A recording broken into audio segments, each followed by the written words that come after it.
वक्फे के बाद प्रोग्राम में दोबारा शामिल होने का बहुत बहुत शुक्रिया। जैसे कि आप जानते हैं हम डॉक्टर आगा सज्जाद से बात कर रहे हैं। हम तकलीफ़ की बर्दाश्त किस हद तक हमें बर्दाश्त करनी चाहिए, ये मौजू है आज का।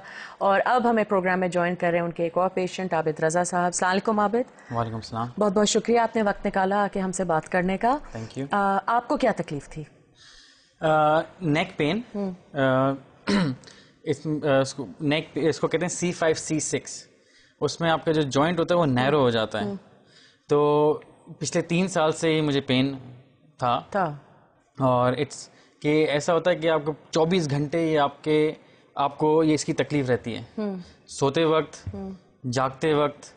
तो उस पेन की वजह से जो C5C6 नैरो हो जाती है, तो उसका आई थिंक नर्व दबती है उसकी वजह से। तो जो नेक के मसल्स हैं राइट लेफ्ट, उसमें आपका स्पैज़म हो जाता है, स्टिफनेस हो जाती है। फिर ये पेन शूट करके आपके सर तक जाता है, लाइक बैक सर के पिछले हिस्से में, राइट साइड, लेफ्ट साइड। और फिर ये आपका पेन वापस आता है आपके शोल्डर्स में, शोल्डर से फिर आर्म में जाता है। रात को कभी कभार ऐसा होता था कि आप सो रहे हैं तो आपकी लेफ्ट साइड थोड़ी सी सुन महसूस होती है कि आपकी सुन हो गई है, आपकी हार्ट बीट तेज हो जाती है। अच्छा। कभी ये सिम्टम्स, कभी ये असरात होते थे। फिर आप कभी खाने पे गए हैं तो आप यूं कर रहे हैं सबके सामने, आपकी बिल्कुल सख्त हो गई है कि लगता है बहुत स्टिफ। काफी तकलीफ बर्दाश्त किया आपने मुझे लगता है। हाँ। आप काम कर रहे हैं, काम में बैठे हुए, तो फिर आपको एक लगता है कि आपको देख के मुझे कुछ हो रहा है करना है। हाँ, जिस तरह आप कर रहे हैं आपके पीछे। हाँ, फिर तो बहुत मुतासिर हुई आपकी जिंदगी। ऐसा लगता था कि कोई आपकी जिस्म के अंदर गर्दन के पीछे हिस्से में कोई बैठा हुआ है और वो कभी ये चीज दबा रहा है, कभी वो चीज दबा रहा है, कोई ये, तो लगता था कोई बैठा हुआ है और आपको काम कर रहा है। ट्रैवल करती थी पेन। इंटरेस्टिंग बात ये कि कभी आप कह रहे हैं शोल्डर पे, कभी वो। अच्छा, उससे पहले आप किसी स्पेशलिस्ट के पास गए थे? हाँ, हर चीज, ऑर्थोपेडिक सर्जन्स, माने हुए हर जगह, क्या फिजियोथेरेपी कराई 2 मंथ्स, 2 महीने के लिए स्ट्रेट, पेन किलर्स लिए, फिर MRI कराया, फिर यहाँ तक कि मैं लंदन पढ़ने गया था तो उधर फिजियोथेरेपी कराई, प्रॉपर वहाँ पे इलाज हुआ। बट हर डॉक्टर ने ये बोला कि आप एक्सरसाइजेस करें। पर मैं एक्सरसाइजेस भी करता था, बट क्योंकि उस पेन में ना वो एक्सरसाइजेस नहीं हो सकती। वो मेरा थोड़ा बहुत एक्सपीरियंस ये कहता है कि वो आपको जब पेन हो रहा होता है तो आप थक जाते हैं जल्दी, आप वो एक्सरसाइज नहीं करते, आप वो मसल्स को ना खून पहुँचना होता है कि उसमें फिर जान आने के लिए आपको तो एक्सरसाइज, तो उस लेवल की एक्सरसाइज आप कर सकते हैं। तो फिर क्या हुआ कि 3 साल से मुझे था, मैं अपने फैमिली मेंबर को DHA क्लिनिक लेके गया तो वहाँ पे लिखा हुआ था पेन मैनेजमेंट। तो मैं बोला चलो मैनेज करते हैं कुछ पेन, देखते हैं। तो डॉक्टर आगा सज्जाद से मुलाकात हुई। तो पिछले महीने मुझे रिसेंटली उन्होंने जॉइंट के राइट एंड लेफ्ट साइड पे एक्सरे को देखते हुए 2 इंजेक्शन लगाए, right and side, left side of that joint. तो इंजेक्शन लगाने के 2 दिन तक पेन रहा, जो उसके साइड इफेक्ट्स हैं। फिर वो पेन सबसाइड मतलब जाता रहा, तो 5-6 दिन में वो पेन चले गया।